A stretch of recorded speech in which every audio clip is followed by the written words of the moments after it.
হে everyone, আমি Pallavi life and living চ্যানেলে আপনাদের সবাইকে স্বাগত জানাই। চলে এসেছি একটা নতুন ব্লগ নিয়ে, নতুন ভিডিও নিয়ে, কন্ট্রোভার্সি ভিডিও নিয়ে।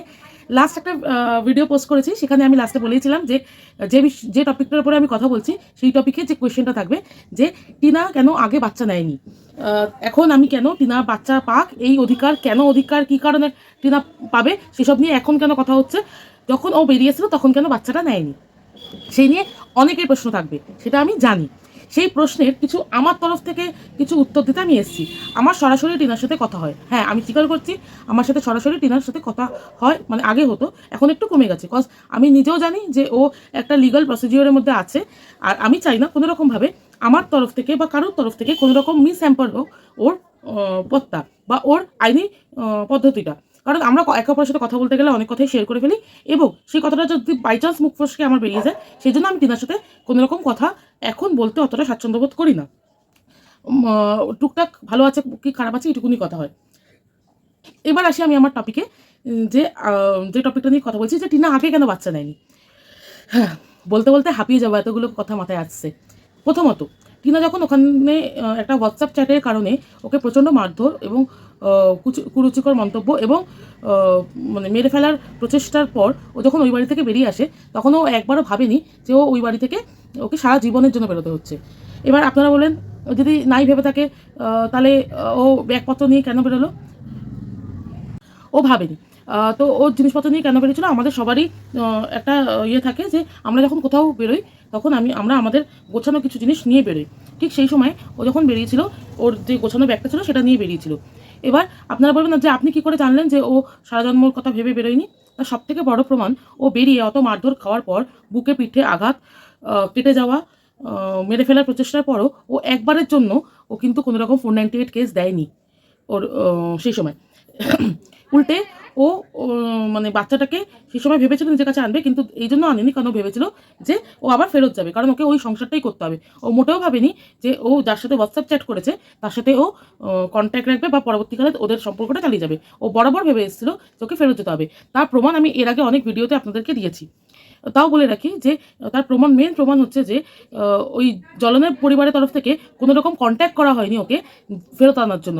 ভিডিওতে একবার হয়তো বলেছিল ঠিকই, কিন্তু কোনো রকম পার্সোনাল যেখানে ফোন করার সুযোগ আছে, যেমন ধরুন কোনো কথা জানার হলে আমি যেমন এই টিতে এসে কাউকে জিজ্ঞেস করবো না, আমার কাছে যেহেতু টিনার নাম্বার আছে, আমি ডিরেক্টলি টিনাকে জিজ্ঞেস করি যে এটা কী হয়েছে গো, ওটা কী হয়েছে, বা এইটা এরকম শুনলাম, এটা কি এটা সত্যি, কারণ আমার কাছে অ্যাক্সেস আছে আমার ফোনটার। তো ঠিক তেমনি জলনের কাছেও অ্যাক্সেস ছিল, ওর মা বাবার ফোন নাম্বার ছিল। ও ইউটিউবে এসে না বলে ও অবশ্যই সেটা ওদেরকে ফোন করে বলতে পারতো যে আমরা আবার এটাকে রিউনাইট করতে চাইছি বা আবার ওকে ফেরত আনতে চাইছি, ও বলেনি। কিন্তু জলনের পরিবার থেকে টিনার পরিবার থেকে কিন্তু ওদেরকে ফোন করা হয়েছিল, ওর পিসোকে বলা হয়েছিল এবং জলনের বাবাকেও বলা হয়েছিল যে সব কিছু মিটমাট করে নিতে, বাচ্চাটাকে নিয়ে যেন জলন ওদের পরিবার বাড়িতে যায় বা ওরা আসবে, এসে ওর দাদার বিয়ে মিটে গেলে ওরা একসাথে থাকবে। তার মানে ও তো নিশ্চয়ই জলনের প্রতি ভালোবাসার জন্য এটা ভাবেনি, কারণ অত মারধর খাওয়ার পর কারোরই তার সাথে সংসার করার মতো মানসিকতা থাকবে না। কেন ও ভেবেছিল যে ও ফেরত আসবে? তার কারণ একটাই, যে বাচ্চাটার মুখের দিকে তাকিয়ে আমাকে ওই সংসারটা করতে হবে। আমি একটা দোষ করে ফেলেছি, আমি একটা ভুল করে ফেলেছি, সেই ভুলটাকে শুধরে নিয়ে সব কিছু মন থেকে মুছে ফেলে বাচ্চাটার জন্য, আমি আবারও বলছি জলনের জন্য কিন্তু ও ভাবেনি, কারণ ও জলনের জন্য ভাবার মতো ও জলন নয়। ও বাচ্চাটার কথা ভেবে ও চেয়েছিল যে ওই সংসারটা করবে। এই হচ্ছে প্রথম কারণ, যে ও বাচ্চাটাকে নিয়ে বেরোয়নি। এক সেকেন্ড হচ্ছে যে তারপরে যখন দেখলো যে দীর্ঘদিন ধরে আপনার মানে ইউটিউবে ওকে ছিঁড়ে খাওয়ার জন্য বারবার বেচছে চলন, তখন ও ফার্স্টে ক্লেম করেছিল। আর এবং আমরা অন্যান্য যেসব দিদিরা আছে যারা টিনার পক্ষে কন্ট্রোভার্সি করে বা ভিডিও করে, তারা তাদের মধ্যে অনেকেই বলেছে যে যখন ও কোনো রকম আইনি পদক্ষেপ নেয়, তখন যে ও যে মানে যে দলটা বা যে মানুষগুলোর হাত ধরে আইনি পদক্ষেপ নেয়, তারা ওকে সঠিক সিদ্ধান্ত দিতে পারেনি বা সঠিক রাস্তা দেখাতে পারেনি। তার ওকে বারবার বলা হয়েছিল যে আগে ডিভোর্স কেস হবে, যেটা ও আমাকেও বলেছিল যে আগে ডিভোর্স কেসটা হয়ে যাক, তারপরে আমি বাচ্চাকে তারপরে আমি বাচ্চাকে ফেরত আনার কাস্টাডি ক্লেম করব, কাস্টাডি ক্লেম করা হবে।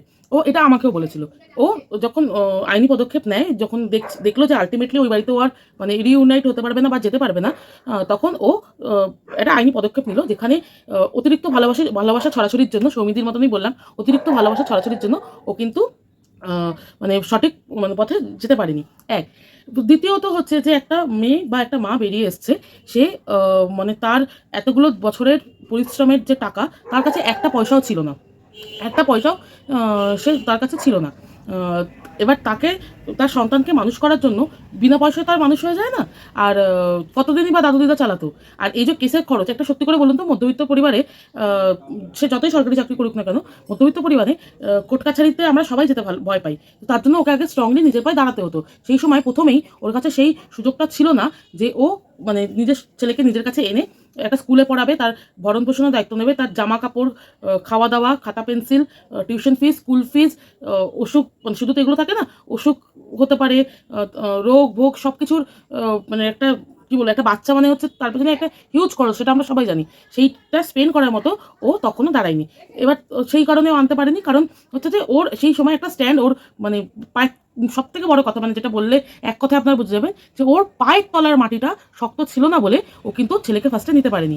এখন পায়ের তলার মাটিটা শক্ত হয়েছে, এখন দেখুন ধীরে ধীরে সব কিছু করেছে। ফার্স্টে ছেলে ক্লেম করেছে, তারপরে বিভিন্ন রকমভাবে আপনার বিভিন্ন রকমভাবে ও মানে বিভিন্ন রকম প্রমোশনে কাজ করছে, এবং কিছু পয়সা আসার পর ও নিজের আলাদা করে সংসার পাচ্ছে, যাতে কেউ না বলতে পারে যে ও অন্য কারোর বাড়িতে থাকে। মানে ধরুন দাদার মানে ঠাকুরদার বাড়ি বা দাদুর বাড়ি, এরকম কারোর বাড়িতে না, ও ওর নিজের মায়ের বাড়িতে থাকে। এই কথাটা যাতে ওকে না শুনতে হয় যে ও আরে ওর ছেলে তো অমুকের বাড়িতে বা মা বাড়িতে থেকে মানুষ হয়েছে, যেটা জলনের দিদিকে কিন্তু শুনতে এখনও হচ্ছে। যাতে এই ওই বাচ্চা ছেলেটিকে না শুনতে হয়, শিশুটিকে না শুনতে হয় যে ও মা বাড়িতে থেকে মানুষ হয়েছে, তাই টিনা নিজের পায়ে দাঁড়িয়ে নিজের একটা সংসার করে, নিজের একটা মাথা গোঁজার আস্তানা করে তারপরে ছেলেকে নিয়ে আসছে। এই হচ্ছে মেন কারণ, যে ওর কাছে পায়ের তলায় মাটিটা শক্ত ছিল না বলে ও সেই সময় ছেলেকে আনতে পারেনি।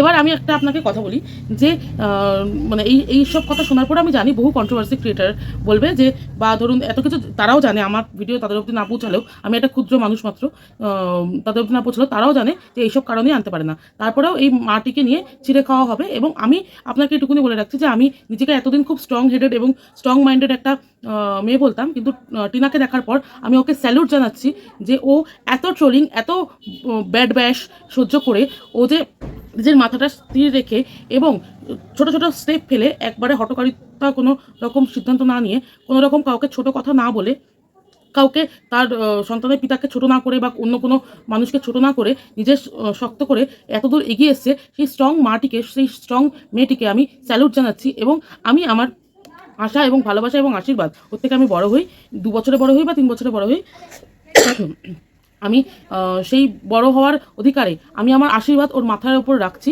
এবং আমি বলে রাখছি, আমার মতো হাজার হাজার মানুষ, হাজার হাজার মেয়ে ওকে দেখে শেখা উচিত। হ্যাঁ, ও যে ভুলটা করেছে সেটা কারোরই করা উচিত নয়, কিন্তু ভুলটা করার পর নিজে যেভাবে রেকটিফাই করে নিজের পায়ে দাঁড়িয়ে, কারোর হাতের পুতুল না হয়ে নিজের পায়ে দাঁড়িয়ে যে একটা মাথা গোঁজার ঠাঁই তৈরি করেছে, সেটা রেন্টেড হোক বা কেনাও, যেভাবে হোক নিজে আলাদা করে থাকার চেষ্টা করছে এবং নিজের পায়ে দাঁড়িয়ে সে যে একটা স্বাবলম্বী হয়ে ওঠার চেষ্টা করছে এবং ছেলের জন্য লড়ে যাচ্ছে, তার জন্য এই মেয়েটি, এই একটা সাধারণ মানুষটি, তাকে মানে স্যালুট জানাচ্ছি। এবং আশা করব যে টিনা আগামী দিনে খুব ভালো থাকবে এবং খুব সুস্থ থাকবে।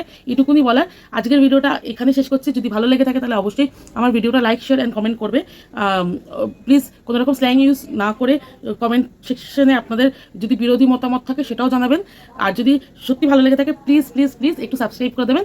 আমি আসবো নেক্সট অন্য কোনো একটা ভিডিও নিয়ে, একটা ইন্টারেস্টিং ভিডিও আসতে চলেছে, একটা কম্পারিজন নিয়ে, এই টিনার রিলেটেডই একটা কম্পারিজন আমি করব। তখন আপনাদের সাথে দেখা হচ্ছে। আজকের ভিডিওটা এই অবধি। ভালো থাকবেন, সুস্থ থাকবেন, খুব আনন্দ থাকবেন এবং সাবধানে থাকবেন। Love you all.